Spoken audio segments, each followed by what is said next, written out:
जय सत कबीर साहेब बंदगी साहेब। अबिरल भक्ति विशुद्ध तव श्रुति पुराण जो गाओ। जेहि खोजत योगिस मुनि प्रभु प्रसाद को पाओ।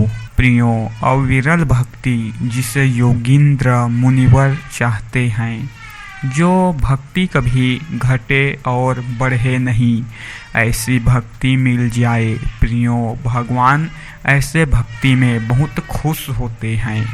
ऐसा भक्ति सभी को प्रदान नहीं हो पाता है। प्रियो विचारणीय है कि भक्ति के द्वारा भक्त भगवान को ढूंढते हैं। प्रियो यहाँ भगवान सामने खड़े हैं, मिल भी गए हैं, फिर भी भक्ति के लिए रोना अभी शेष ही है।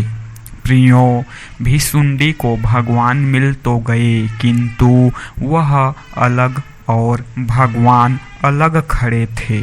दोनों विभक्त थे। विभक्त का अर्थ है प्रियो अलगाव, अर्थात भक्त का अर्थ है प्रदुप, अर्थात भक्ति में इस तरह से लीन होना कि प्रभु को पाकर भी उसको न पहचानना। भक्ति की पूर्णता तब है प्रियो जब प्रकृति का अंत हो जाए, परमात्मा का स्वरूप ही शेष बचे। प्रियो भगवान ने भिसुंडी को तुरंत अपना परमात्मा का स्वरूप ही शेष स्वरूप दे दिया, किंतु साधनावस्था में संत कबीर जी कहते हैं कि बुद्धि की बडेर, ज्ञान का कोरवा और भावपूर्ण भक्ति की छाजन बन गई। प्रियो अब इसे भेद कर न तो शोक और न संताप की लहरियां आएंगी और न प्रकृति का ताप ही आ सकेगा। प्रियो ऐसे महापुरुष की रहनी पर प्रकाश डालते हैं। दया दुआर क्षमा का बेड़ा। प्रियो संत दयालु होते हैं, उनकी दया का द्वार खुला रहता है। सृष्टि में मनुष्य दो प्रकार के होते हैं, एक तो दया चाहने वाले व्यक्ति और दूसरा उच्च श्रृंखल स्वभाव के लोग, जो अपनी महत्वाकांक्षा की पूर्ति हेतु याचना करते हैं। प्रियो एक दैवीय प्रकृति के होते हैं तो दूसरा मनुष्य असुरी स्वभाव के। प्रियो इनमें जो दैवीय स्वभाव के लोग होते हैं वह दया के पात्र हैं, उनको दया मिलती ही रहे। प्रियो आगे कबीर महाराज जी अपनी वाणी में कहते हैं कि राम झरोखे बैठकर सबका मुजरा लेही, जैसी जाकर चाकरी वैसी वाको देही। प्रियो किंतु जब उड़ंत टकराए तो क्षमा का बेड़ा लगा दें, उसे क्षमा कर दें। यदि उसकी उड़ंतता को संत ले लें तो अपने श्रेय से च्युत हो जाएगा। ऐसे लोगों के लिए क्षमा का बेड़ा अवरोध लगा ले, जिससे उनका उग्र रूप संत तक न पहुंच सके। प्रियो इस स्थिति के एक महापुरुष ईसा मसीह हुए थे।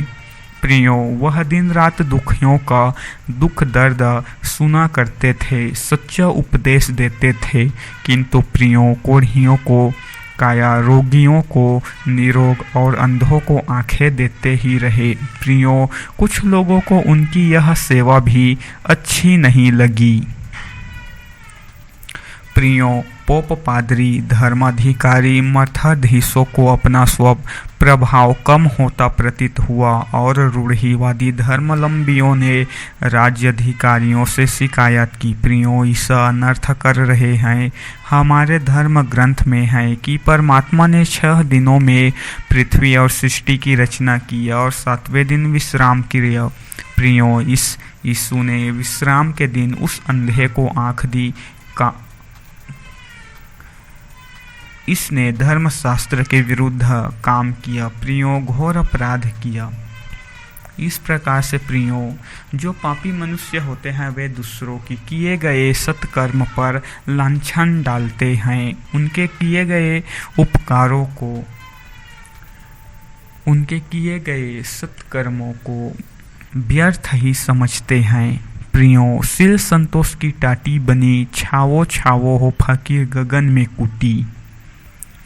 प्रियो सिल साधुता के धर्म गुणों को कहते हैं। साधुता के सारे साधन जब सध जाए, सध कर सामने से गुजरने लगे, उसे सील कहते हैं। उस अपनी रहनी से भजन की उत्तरोत्तर वृद्धि से संतुष्ट होकर चलना चाहिए। प्रियो इसकी टाटी बना ले, कवच बना ले, जिससे अन्य विजातीय संकल्पों का स्फुरण भी न हो। यदि कोई भजन तो करता है किंतु प्रियो रहने और लक्ष्य से संतुष्ट नहीं है, तो असंतुष्ट मन कहीं न कहीं जरूर भागेगा, प्रियो वासनाओं में खींच जाएगा। इसलिए प्रियो सिल और संतोष की टाटी भी कुटी में आवश्यक है। जय सत कबीर साहेब, बंदगी साहेब।